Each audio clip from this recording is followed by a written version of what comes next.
La premisa física en la que se basan las imágenes de rayos X, que es el tipo de imágenes médicas más antiguo y más utilizado, se ha mantenido prácticamente constante durante muchos años, digamos que desde 1895, cuando Röntgen los descubrió.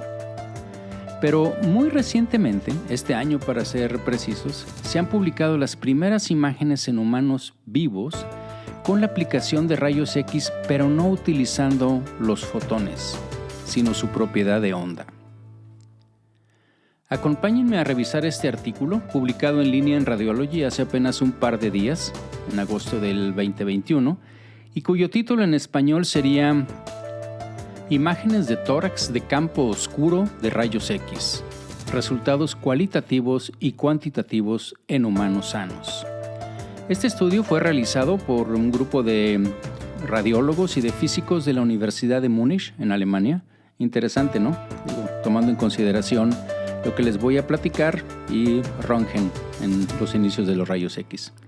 Y bueno, el propósito de este estudio fue precisamente describir las características cualitativas y cuantitativas de las imágenes de campo oscuro de rayos X en humanos sanos. Bienvenidos a Memorándum, un espacio que, como ustedes saben, está dedicado a la revisión de artículos científicos, prácticamente todos ellos relacionados con nuestra área de radiología. En ocasiones tocamos artículos, opiniones, editoriales de revistas de radiología, pero también de otras que en un momento determinado puedan influir en nuestra especialidad.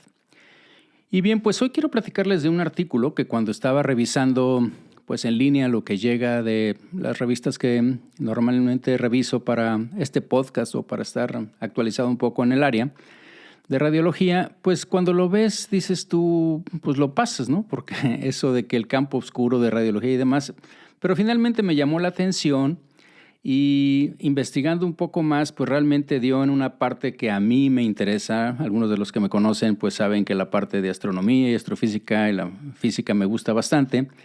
Y eso de que el campo oscuro y demás, dices tú, pues déjame ver cómo de qué se trata. Pues resulta que, bueno, no voy a platicarles aquí de lo que sabemos que hay energía oscura y materia oscura. En fin, eso no es precisamente, aunque lo puse en el título, pero bueno, es interesante que recordemos que prácticamente desde que vemos la parte física de los rayos X, pues consideramos a que los rayos X son parte de un espectro electromagnético, ¿cierto? En donde lo que vemos del espectro electromagnético cuando lo estudiamos es que es un espectro de ondas.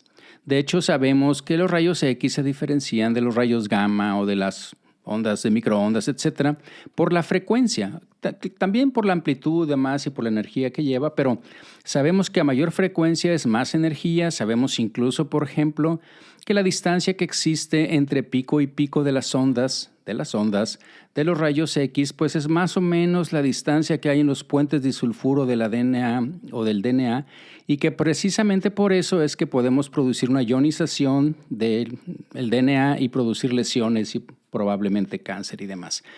En fin, o sea, como que tomamos eso como un hecho, aunque la verdad de las cosas es de que normalmente utilizamos la otra parte de la energía o de la mecánica cuántica, que como se dice su nombre es la parte cuántica, la parte de partículas, y eso es lo que explotamos de los rayos X. Entonces vamos a poner esto un poco en contexto y digamos que a divertirnos un poco, o si quieren, a confundirnos un poco. Bueno, de hecho, ahora recuerdo una frase que decía uno de mis maestros, el doctor Julio Scheib. Decía, si no estás confundido, es que te falta información. Así que adelante, vamos por un poco más de información para aumentar la confusión. Bien, pues los rayos X sabemos que se crean en un lado del paciente, en un tubo, viajan en línea recta y bueno, algunos se van deteniendo, se van absorbiendo en su camino al pasar a través del paciente, pues dependiendo de la densidad de los tejidos que van atravesando. Y después, pues un detector capta prácticamente a todos los fotones que logran pasar o atravesar el cuerpo. Pero vayamos un poco a la física, aunque sé que a muchos no les gusta mucho que digamos, pero bueno, a mí se me hizo esto muy interesante y ojalá se quedaran hasta el final del podcast para ver de qué se trata esto. Pues fíjense que ya desde el siglo XIX James Maxwell ganó fama al establecer que la luz y todo lo que está relacionado con esto, pues es una onda. Y a principios del siglo XX, acuérdense que Albert Einstein ganó el Premio Nobel de Física en parte por establecer que la luz está formada por pequeñas partículas o cuantos de energía. Eso lo había también ya catalogado Planck, ¿se acuerdan que es el creador de la parte de cuantos? Y finalmente estos cuantos de luz se denominaron fotones y es lo que nosotros consideramos y vemos ahorita prácticamente siempre. Entonces, como resultado, la luz puede ser tanto una onda como una partícula. Y de hecho, según otro físico muy famoso, Louis de Broglie, para él todo, la luz, los electrones, los protones, los carros, el café que tomamos, donde estamos sentados, todo puede considerarse una partícula de onda, al menos en teoría. Pero bien, a pesar de esto, el elemento de partículas de los fotones de rayos X sigue siendo el foco en el cual se basan todas las imágenes de rayos X. Pero veamos un poco esta dualidad onda-partícula, la idea de que las entidades sujetas a las leyes de la mecánica cuántica se comportan tanto como partículas como ondas. Entonces, recordemos, Einstein se percató de que la luz se comporta como una corriente de partículas, de fotones. Y Maxwell también declaró y estaba muy claro por muchos experimentos que se hacían ya desde hace mucho tiempo en la parte del electromagnetismo, que la luz también se comporta como una onda. Entonces, el problema es que las ondas, digamos que son dispersas y continuas, imagínenselas así como una onda que está saliendo de una fuente, mientras que las partículas pues son locales y son muy discretas. Podemos decir, aquí va una partícula, aquí va la otra, aquí va la otra. La combinación que hacemos mentalmente a veces como para explicarnos esto es como que las partículas van viajando como en una onda, pero eso realmente no es lo que dice la mecánica cuántica. Entonces, hasta el día de hoy, pues según esto, nadie llega a comprender cómo puede algo ser las dos cosas. Pero al igual que la antimateria, existe, funciona y además la utilizamos a diario. Y ahorita que les digo lo de la antimateria, les puedo poner muchos ejemplos, ¿no? Pero por ejemplo, el PET. Si nosotros tomamos esto, ya lo damos como un hecho todos los días, ¿no? La tomografía por emisión de positrones.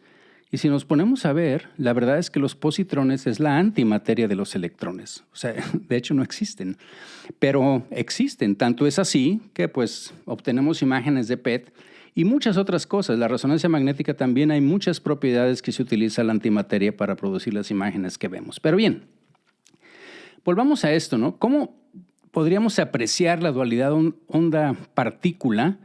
Esto, pues, la verdad es de que es como les digo, es como un reto, pero vamos a pensar en el siguiente escenario para ver si podemos aclararlo, y esos son de los experimentos clásicos que vemos en los libros de física o cuando nos ponemos a leer un poquito de tratar de entender esto de la mecánica cuántica. Vamos a suponer que tenemos una fuente de luz que ilumina una pantalla y en esa pantalla se cubre con una serie de detectores. Entonces, primero vamos a considerar que la luz es una onda, ¿ok?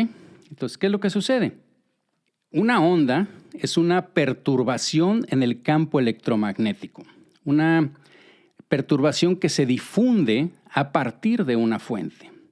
Cuando más se aleja la onda de la fuente, pues la energía se expande más, por lo que cada detector percibe una pequeña proporción de la energía de la luz que salió de la fuente. Y entonces llega un momento en que todos los detectores reciben la misma cantidad al mismo tiempo.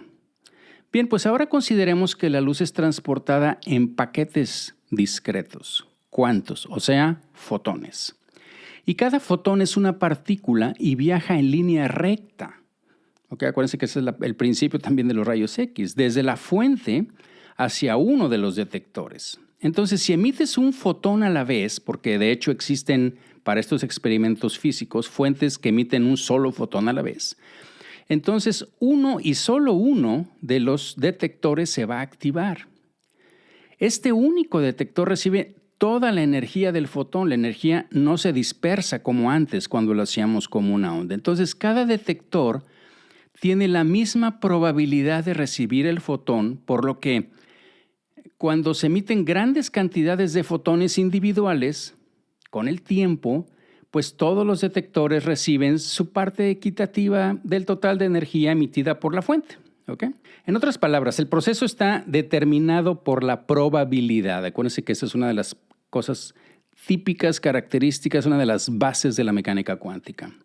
¿Sí? Esto es como lanzar una moneda al aire, ¿no? Cuando tiras una moneda al aire muchas veces, bueno, cada suceso obviamente es independiente de los demás, pero con una serie larga de lanzamientos, exactamente la mitad va a caer de un lado y la otra mitad del otro. Y bueno, ya que las monedas hagan esto es bastante extraño, ¿no? Pero ya que digo, si tú dices esto lo va a hacer también los fotones individuales pueden estar guiados por la probabilidad, pues digamos que es una cosa así como media misteriosa, pero aparentemente, y así funciona, créanme, para producir los LEDs, para producir una gran cantidad de cosas, transistores y demás que hacemos y que vivimos en las computadoras, en los cálculos, etcétera, día a día.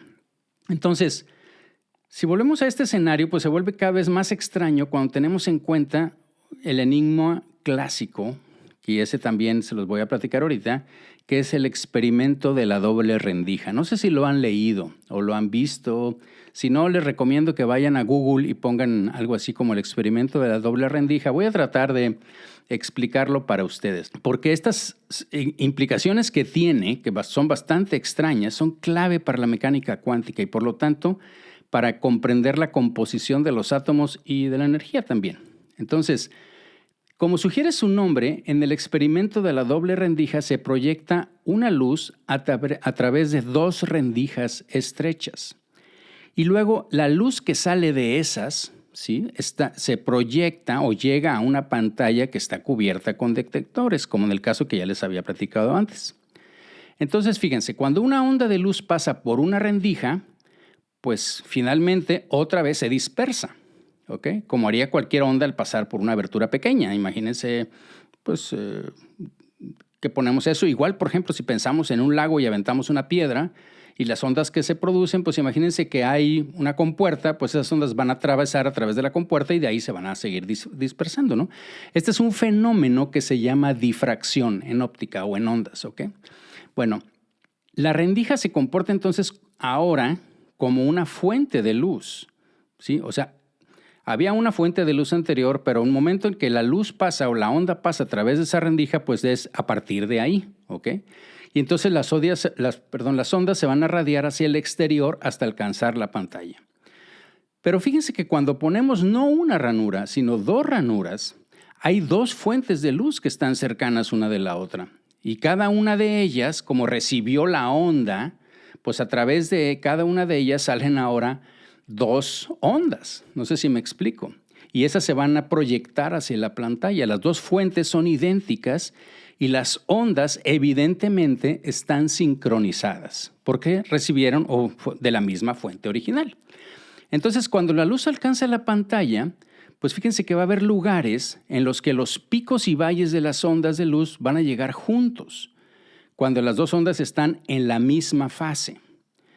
Y en esas posiciones las ondas se van a reforzar entre sí, creando un área de luz que es mucho más brillante que lo que hubiera sido sin las rendijas. Pero de una forma parecida también va a haber lugares en los que llegará siempre un pico junto a un valle, es decir, cuando las dos ondas están fuera de fase, o sea, desfasadas. Y en este caso, las dos fuentes de luz se cancelan literalmente entre sí. El resultado es una serie que seguramente la han visto por ahí, de franjas brillantes y oscuras en la pantalla. Y cuando nosotros vemos ese patrón, y eso lo vieron, como les voy a decir al rato, desde 1800, pues ese patrón lo único que lo puede producir es una onda. Por eso desde el principio decían que la luz era una onda.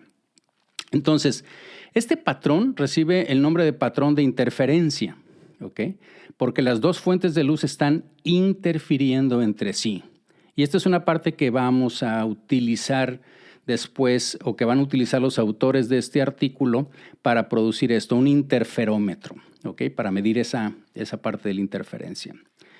Entonces, algunos detectores no registran luz, mientras que otros reciben una luz brillante pues todo el tiempo. Este experimento, como les decía, se conoce desde 1800, ¿sí? Claro, en esa época pues no utilizaban detectores, sino simplemente se proyectaba en la pared de una pantalla. Y fue una de las primeras pruebas a favor de la idea de que la luz era un movimiento ondulatorio. Pero bueno, el escenario se vuelve más desafiante cuando repites el experimento, pero ahora utilizando un fotón cada vez, usando como antes una fuente de luz que emite fotón a fotón. ¿Ok? Pero fíjense que ahora, cuando los fotones pasan de uno en uno desde la fuente hasta la pantalla, pasando por las rendijas, algunos detectores nunca reciben el fotón, a diferencia de lo que pasaba antes. Curiosamente, con el paso del tiempo, o sea, entre más vayamos poniéndolo así, ¿se acuerdan que anteriormente con el paso del tiempo, pues todos los detectores recibían, pues finalmente un fotón cada uno por probabilidad, así dijimos? Bueno, las respuestas acumuladas de los detectores producen exactamente el mismo patrón de interferencia, como cuando la iluminas con una luz brillante y que salen, por dos rendijas, como en el primer experimento que les dije. Entonces, la conclusión inevitable, pues, es de que cada fotón, de alguna manera, viaja a través de las dos rendijas. Y además, no nada más eso, sino que interfiere consigo mismo. Y que los fotones se están comportando realmente como ondas y como partículas al mismo tiempo, porque tú las estás enviando como partículas, pero a la hora que les conviene, por así decirlo, se convierten en ondas. Yo sé que está así, pero bueno, es la parte, a mí me encanta, es la parte muy padre. Entonces, la dualidad onda-partícula funciona en ambos sentidos también, ¿sí? Porque no solo la luz, que está, considerada tradicionalmente como una onda, se comporta como una corriente de partículas. También, por ejemplo, los electrones, que tradicionalmente son considerados como partículas, se comportan como ondas, ¿sí? Claro, cuando esto lo vemos a escala, obviamente subatómica, a escala cuántica. Bien, pues si realizamos el experimento de la doble ranura con electrones en lugar de con luz, obtendremos, como les digo, el mismo resultado, y así también puede ser incluso con la antimateria. Entonces, ya sea con fotones o con electrones, la naturaleza ondulatoria de estas partículas se manifiesta como una probabilidad de que se pueda encontrar en posiciones concretas. Esa es la parte en la que se basa la mecánica cuántica. Acuérdense, en la probabilidad.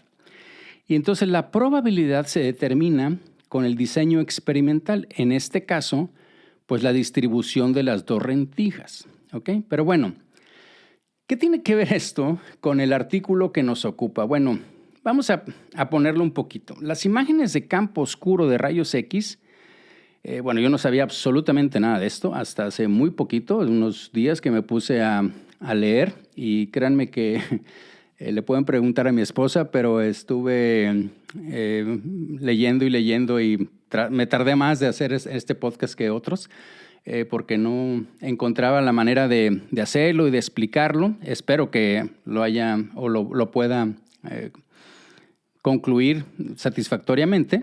Pero bueno, estas imágenes de campo oscuro de los rayos X se introdujeron como un método experimental en 2008. Y déjenme decirles que me fui hasta esos artículos. La mayoría de ellos, de los que hablan de esto, no leí todos obviamente, pero de los que veo así que son más interesantes, yo les puedo decir que quizá el 80% son del mismo grupo que es el que ha empujado más esto desde buen rato, ¿no? Pues desde el 2008. Y la radiografía entonces de campo oscuro de rayos X, a diferencia de la radiografía convencional que está basada en la atenuación, ¿se acuerdan? Dependiendo de la densidad es masa por volumen, que tanta masa tengo en un volumen determinado, y esa es la probabilidad de que pueda la energía en fotones ser absorbida, ¿sí? Y por lo tanto detenida, por así decirlo, y no pasar hacia los detectores. Bueno, pues acuérdense que esto está basado en la atenuación, utiliza las características de onda de rayos X, lo del campo oscuro. Pero específicamente la dispersión de ángulo ultra pequeño en interfaces de material dentro de una muestra que se esté investigando. Y aquí es donde las cosas se complican y me tardó más tiempo tratar de entender qué es de lo que eso trata, y ahorita al ratito se los voy a tratar de explicar. ¿Por qué se llama campo oscuro? Bueno, este se utiliza para enfatizar, por así decirlo, las similitudes que existen con la microscopía de campo oscuro, que tampoco sabía yo que existía, ¿sí? Y que es un método de microscopía pues que es bien conocido. Y bueno, ya entrando en esto, pues sí, definitivamente, yo ahorita les platico de qué se utiliza, ¿no? Pero bueno, las imágenes de rayos X de campo oscuro y la microscopía de campo oscuro se excluyen los fotones que no están dispersos, por lo que el área alrededor de la muestra u objeto de la imagen aparece oscura porque no hay materia ahí para dispersar los fotones. ¿Ok? Entonces, esto básicamente se trata de esa dispersión de los fotones. ¿Ok? Y bueno, el objetivo principal de las imágenes de rayos X de campo oscuro es utilizar los componentes de onda y partículas de estos fotones, las dos partes, lo que da como resultado, lo vamos a ver, un contraste de imagen que es diferente, pero al mismo tiempo es complementario de las imágenes de rayos X tradicionales.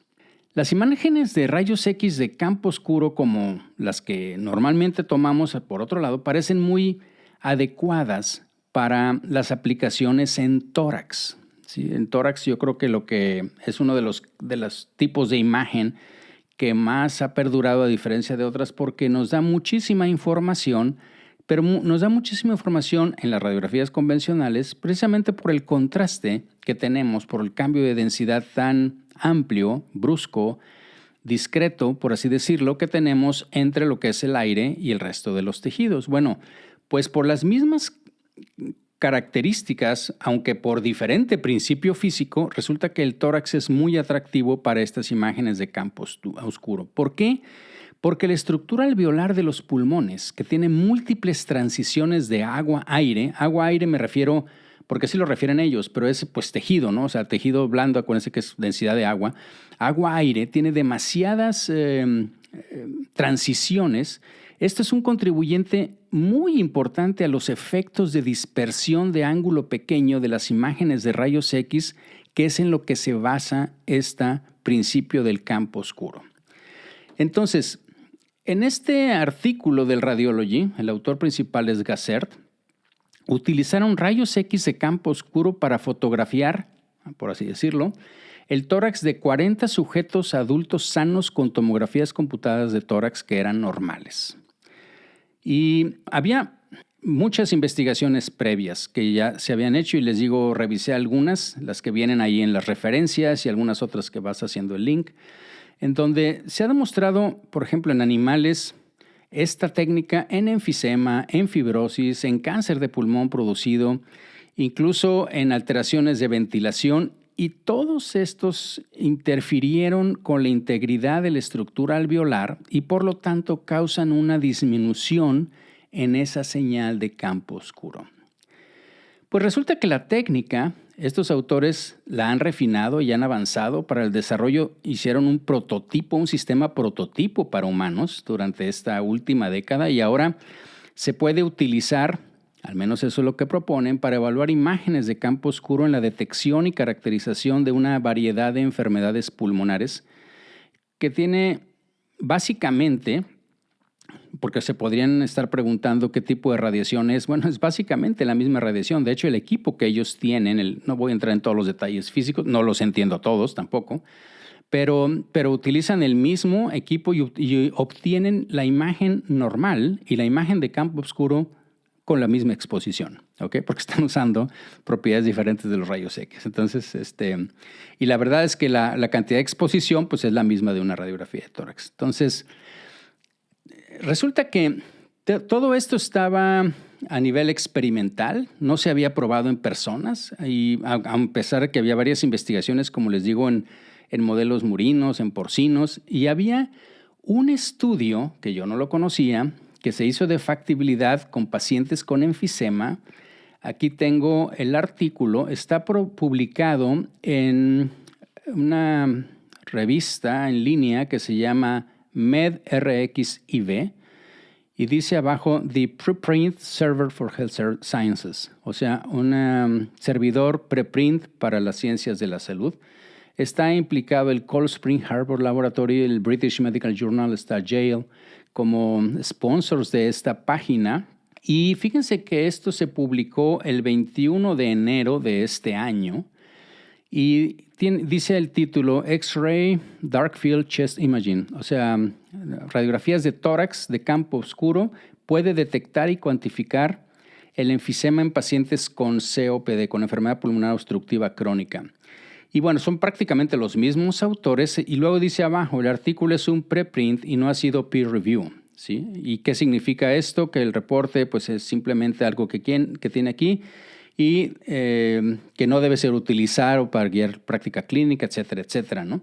Esto está posteado, si se puede utilizar el término, que ya se usa mucho, como les digo, el 21 de enero de este año, pero hasta ahí llegó. Entonces resulta que este artículo del Radiology es el primero en sanos, ¿ok? Ya hicieron esto en los otros pacientes, pero no lo publicaron, al menos yo me quedé hasta aquí. Esto es lo que viene o lo que pude encontrar. Entonces, vamos a ver cómo funciona, ¿no? Y les dije, pues me puse a revisar los trabajos que hay al respecto y trataré de explicar lo que viene en las figuras de algunos de estos artículos. Y déjenme decirles que para esto hay un principio o una cosa muy interesante que la verdad yo la había utilizado alguna vez, que son los gratings, que son las rejillas.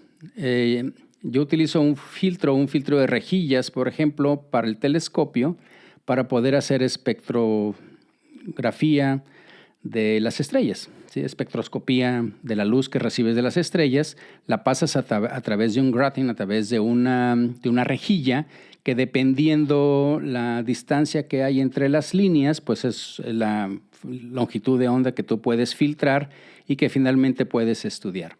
Pues entonces, imagínense que el principio de esto es que van a utilizar rejillas. Las rejillas van a funcionar como esas hendiduras que yo les platiqué hace rato, nada más que en lugar de ser 2, pues son muchísimas, ¿ok?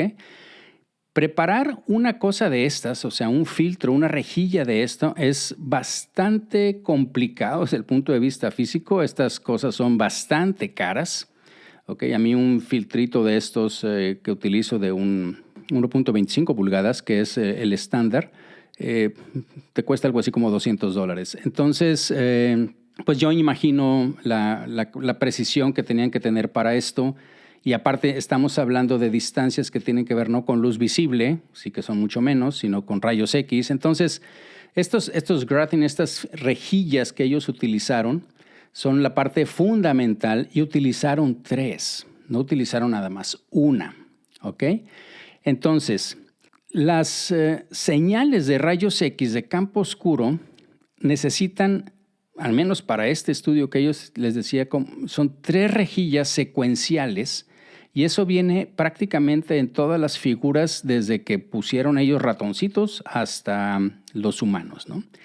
Estas rejillas, como les decía, son dispositivos de una gran cantidad de rendijas que están espaciadas muy regularmente y que se han utilizado tradicionalmente en experimentos de óptica, como el que yo les platico, para crear lo que se llaman los patrones de difracción a partir de los haces de luz entrante. Y de hecho, estas rejillas o esta forma es la que se utiliza mucho para esos caleidoscopios y esas cosas así, en donde se producen esas figuras padrísimas de dispersión, bueno, que se llama el efecto Moiré. Bueno, ese es básicamente de lo que se trata esto. Entonces, imaginen que las rejillas son lo suficientemente pequeñas para afectar los rayos X, pero lo suficientemente grandes para cubrir pues, la anatomía de la imagen, ¿no? De lo que se tiene que hacer. Entonces, el campo de visión de la imagen tuvo que, aunque son muy grandes, no pudieron hacer un 14x17. Entonces, hicieron una rejilla que finalmente la tuvieron que ir moviendo mecánicamente para ir escaneando, por así decirlo, el tórax, ¿no? Y bueno, déjenme decirle, ¿qué es lo que resulta, ¿no? ¿Qué es lo que vemos? Bueno, lo que vemos al final es una radiografía, ¿cómo les diría? En negativo. Aunque no exactamente igual, pero es una radiografía como en negativo. Yo me acuerdo cuando veía los libros de texto de rayos X de un tío mío, del doctor Riojas, que, bueno, era radiólogo, algunos de ustedes a lo mejor lo conocieron. En fin, cuando veía sus libros donde él estudió, pues todos estaban, la radiografía estaban en negativo, o sea, los huesos se veían negros, el pulmón se veía blanco y así era como salía. Y bueno, finalmente después se hizo la conversión, ¿no?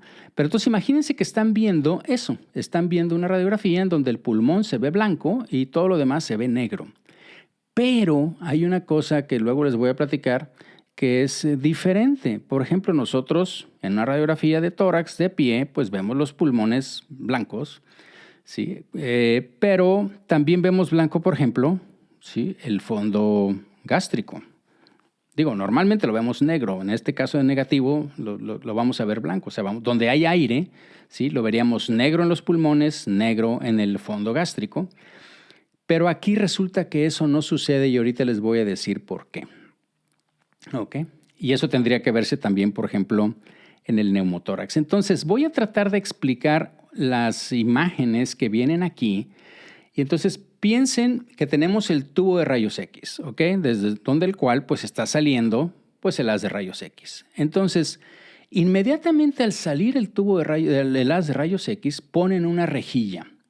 Eso ya para empezar, así como en el primer experimento que les puse, obviamente hace que el haz de rayos X pase por múltiples rejillas, lo cual hace que se comporte como onda, ¿ok? Después ponen el colimador. Entonces, todas esas ondas finalmente van a pasar por un colimador, que es el que va a llegar ahora hacia el paciente, va a atravesar el paciente y después ponemos otra rejilla, que es el G2, que le llaman, que es el Grating 2. Es el segundo Grating, pero el primero le ponen ellos 0. Luego este sería el Grating 1 y después hay todavía otro más, ¿ok? Que es el analizador, el que yo les decía, el que es el interferómetro, el que va a decir y que va a ver cómo llega la interferencia. Y después ya está el detector del flat panel, ¿ok? Y entonces lo que va a detectar, vamos a decir el detector, pues son esas líneas de interferencia, ¿ok? Pero entonces vean qué sucede si ahora yo les aumento esto y les hago un zoom, ¿ok? Pues resulta de que del G0, o sea, del primer grating que pusimos, de la primera rejilla que pusimos de donde salen los haces de rayos X, esos salen todos y tienen, bueno, se coliman y todo lo demás, pero bueno, tienen que pasar por el pulmón, ¿sí? También pasan por todo lo demás, pero bueno, lo que pasa por el pulmón. Pero resulta que precisamente por la estructura histológica del pulmón, donde tenemos alvéolos y aire, donde tenemos tejido y aire, resulta que eso funciona o dispersa las ondas. De tal forma que cuando llegan al segundo rejilla, que en este caso es la G1, ¿sí? Y resulta que ya llegan dispersas y ya no llegan sincronizadas como están todas las demás que no tuvieron dispersión. Y ya para cuando llegan al G2, que es la tercera rejilla, pues resulta que todas esas imágenes dispersas, pues hagan de cuenta que se perdieron, ¿ok? Se interfirieron unas con otras. Yo a veces les platico de un experimento que también lo utilizo cuando platicamos de lo de resonancia magnética, de lo que está en fase y fuera de fase, de cómo se pierde la señal. Imaginen este otro experimento, ¿no? Para entender algo de las ondas. Imagínense que tenemos un lago bien tranquilito, ¿ok? Así como un espejo. Y entonces cogemos una piedra de 1 kilo y la mandamos al centro del lago.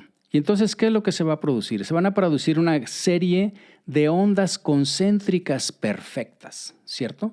Del centro hacia la periferia. Y eso sirve para explicar pues cómo se transmiten las ondas y en la resonancia magnética y demás, pero no me voy a meter en esa parte, ¿ok? Pero entonces ustedes, si están en la orilla y son los que están detectando, son los observadores, acuérdense que de eso se basa la mecánica cuántica, de observar el proceso. Una vez que se observa, se colapsan todas las demás posibilidades, etcétera. Pero bueno, tú eres el observador, entonces tú estás viendo que a la orilla llegan esa serie de ondas perfectamente espaciadas con una altura y una intensidad, por así decirlo, específica que de alguna manera te permitiría con fórmulas matemáticas calcular que tú lo que aventaste fue una piedra de 1 kilo. Bueno, por ahora cambiemos la situación. Tenemos el mismo estanque, bien tranquilito, pero en lugar de aventar una piedra de 1 kilo, aumentamos 10 piedras de 100 gramos. Es el mismo kilo, pero resulta que las piedras obviamente no podrán caer todas en el mismo espacio. Podrán caer al mismo tiempo, pero no exactamente en el mismo lugar. Pero cada una de ellas va a producir su propia onda. ¿Okay? Es un fenómeno independiente, así como también sucedía con las monedas. Cada vez que aventamos esto es un fenómeno independiente, pero al final se juntan todas. Bueno, entonces resulta aquí que cuando nosotros tiramos eso y se produce cada una de sus ondas, obviamente algunas de las ondas van a interferir con las demás. ¿Ok? Y nosotros al final, que somos el detector, pues vamos a decir, pues aquí no sé qué aventaste, pero la verdad es que llegaron muy poquitas ondas, bien bajitas, sin mucha intensidad. Entonces la señal que le voy a dar a esto es muchísimo menos. ¿Ok? Bueno, piensen que eso es lo que sucede con el pulmón. El pulmón funciona como una miríada de rejillas internas en nuestro cuerpo que dispersa y dispersa y dispersa y finalmente la cantidad de energía de ondas que llegan al detector pues son mucho menos. ¿Ok? Bueno, pues básicamente creo que esto es lo que vemos. La otra cosa que les tengo que platicar es de que estrictamente hablando, como les estoy diciendo y lo que sucede en la microscopía de campo oscuro, lo que estamos viendo es, por así decirlo, la ausencia de lo que estamos viendo. ¿Okay? Esto se complica porque es la inversa. Entonces quiere decir que nosotros no estamos teniendo señal, pero la ausencia de señal pues se va a ver blanco. Hagan de cuenta que era como en las radiografías o en la fotografía anteriores que teníamos en la parte digital. Cuando sacábamos un rollo y se velaba, lo que le llegaba a la luz era lo que se obscurecía. Bueno, pues aquí es básicamente lo mismo. Entonces nosotros vamos a ver eso, o sea, el pulmón va a estar blanco porque precisamente no le llegó. Aunque desde el punto de vista de intensidad, pues lo vemos más blanco. ¿Ok? Entonces, debido a que la señal es producida por una gran cantidad de transiciones de agua y aire en el pulmón, los tejidos pulmonares sanos, con alvéolos intactos y una mayor cantidad de estas interfaces producen niveles de señal más alto que los tejidos pulmonares enfermos. Acuérdense que es más alto, pero es el inverso. ¿Okay? En contraste con la radiografía estándar, pues obviamente se notan fuertes señales del parénquima pulmonar sano sobre un fondo oscuro que dio como resultado un contraste de imagen, pues obviamente que no se podía lograr con la radiografía tradicional, cuando lo vemos, o sea, cualitativamente. Acuérdense que en el título decía cualitativo y cuantitativo. Las señales del pulmón inferior obviamente eran más fuertes que la del pulmón superior. ¿Por qué? Pues porque tenemos más interferencia y por lo tanto lo vamos a ver más blanco. Llegan menos ondas. Los niveles de señal en los bronquios y en los cilios también eran más bajos porque había menos tejido pulmonar y menos interacciones entre tejido y aire. Las estructuras óseas y de tejidos blandos generaron una intensidad de señal muy baja en las radiografías de tórax de campo oscuro. Hasta aquí parecería que estamos hablando como de las mismas propiedades de los rayos X, es decir, pues va a atravesar los pulmones, lo vamos a ver más blanco, entre más pulmón haya, pues más blanco lo vamos a ver, o sea, más aire hay, y donde hay tejido, pues obviamente no va a pasar. Pero fíjense que la parte que a mí me hizo entender mucho mejor esto fue un experimento que ellos hicieron con un puerquito, en donde demuestran, por ejemplo, que había aire en el estómago y después con un neumotórax. Y entonces resulta que cuando el haz de campo oscuro, el haz de rayos X, pasa a través del aire del estómago o del neumotórax, resulta que se ve completamente negro. Es decir, se ve igual que si hubiera pasado por hueso o por la cantidad de tejido que tengamos alrededor. ¿Por qué? Porque los fotones o las ondas de rayos X, mejor dicho, pues no se dispersaron como sucede en el pulmón. ¿Ok? Entonces, ahí tú veías perfectamente blanco el pulmón, pero negro el aire en el estómago o en el neumotórax. ¿ok? Entonces aquí el punto es nada más para reordenarlo, para sintetizarlo, es el hecho de que el pulmón, por tener una gran cantidad de estructuras que interfieren con el paso de las ondas, al final el detector no va a tener información, a diferencia del resto de los tejidos o incluyendo el propio aire. Pues bien, este es uno de los primeros estudios que muestran de manera convincente que la radiografía de tórax de campo oscuro pues puede utilizarse para obtener señales de tejido pulmonar en participantes humanos vivos y en este caso sanos, aunque les digo que la anterior ya habían estudiado pacientes con enfisema. Y en muchos sentidos este campo pues está todavía en su infancia. Incluso los resultados de modelos animales son muy preliminares también. Se supone que la gravedad de enfermedades como el enfisema y la fibrosis van a estar relacionadas con la cantidad de transiciones agua y aire y la señal de rayos X de campo oscuro en los pulmones. Y bueno, ustedes podrían decir, bueno, pero es básicamente lo mismo que tenemos con las radiografías. Sí, en el sentido de lo que nosotros podemos ver o cuantificar, pero no en el sentido de la resolución. La resolución que nosotros estamos viendo aquí, a diferencia de lo que vemos en las radiografías, estamos viendo, o sea, el resultado de la imagen que estamos viendo es por las interacciones a nivel de micrones, ¿sí? De lo que está pasando entre el tejido, entre el alvéolo y el aire. O sea, estamos viendo ese grosor, como quien dice, alveolar.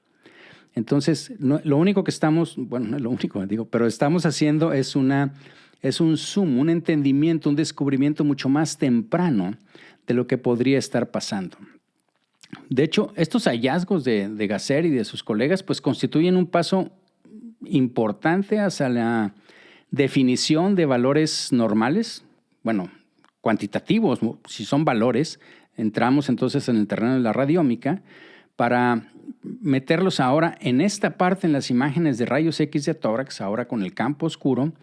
Y bueno, esto está muy incipiente, pero la siguiente etapa será ver si estos valores en enfermedades como enfisema y fibrosis pues realmente difieren significativamente de los valores normales. Ahora, estos niveles de señal también deben verificarse para ver si reflejan adecuadamente la cantidad de material alveolar en los pulmones, así como la gravedad de la enfermedad, la integridad de las estructuras alveolares. Y para evaluar esas estructuras alveolares pulmonares, pues ya sabemos que se pueden utilizar, por ejemplo, técnicas de resonancia magnética dependientes de T2. No lo usamos mucho, pero existe la tecnología. Resonancia magnética dependiente de difusión de gases nobles hiperpolarizados. También existe, no la utilizamos mucho. Y bueno, la otra que utilizamos más, pues son diferentes técnicas de densidad por TAC, incluso ahora con los TACs de dual energía, o los TACs espectrales, ya hemos visto algo de eso. Y las correlaciones y las comparaciones entre la radiografía de tórax de campo oscuro y estas alternativas como la resonancia magnética o la tomografía computada, pues nos deberán conducir a algún estudio, espero, futuro, interesante y ayudar a evaluar qué también las imágenes de rayos X de campo oscuro pueden reemplazar o complementar estos otros estudios. Yo creo que van a ser complementarios, digamos, ¿no? En resumen, yo diría que después de más de un siglo de expansión, desde lo que podría llamarse un descubrimiento similar al Big Bang, pero bueno, en radiografía, o sea, desde Röntgen, hasta adiciones recientes como la radiografía dinámica, que es otra cosa que a lo mejor les platico algún día, para imágenes funcionales de pulmón, pues el enfoque de campo oscuro se suma a este universo de modalidades de imagen de tórax para el diagnóstico de la patología de los seres humanos. Pues yo creo que los confundí más, pero ojalá que esto los lleve a que a lo mejor pues platiquemos de esto si ustedes quieren en algún otro aspecto, que lo revisen ustedes personalmente. A lo mejor tendrían que ver definitivamente las figuras, las imágenes que presentan ellos en los artículos, pero la verdad es de que creo que es algo muy interesante desde el punto de vista de innovación, de utilizar eso que pensábamos que ya no había nada que más hacer, nada más que investigar de los rayos X y mucho menos en la radiografía de tórax. Decimos que la radiografía simple va a desaparecer. Pues bueno, Vean cómo, así como estamos utilizando, y eso yo lo he comentado en muchas pláticas con mis alumnos prácticamente casi todos los semestres, la manera como obtenemos información del universo toda es a través del espectro electromagnético. Entonces es una manera de explotar ese espectro, de estudiar lo que nos da ese espectro electromagnético aplicado con otras tecnologías, pero para el mismo propósito. Espero que les haya sido de interés este artículo. Obviamente no es de utilidad práctica, no lo vamos a aplicar mañana, pero creo que es algo muy interesante y seguir pensando que aunque los rayos X tienen más de 100 años, desde 1895, pues hay una forma nueva de estudiarlos, hay una forma nueva de aplicarlos y que la radiología está viva, dinámica y en constante innovación. Agradezco mucho su atención. Como siempre, espero sus sugerencias y comentarios en las diferentes plataformas de Memorándum y nos escuchamos en la próxima.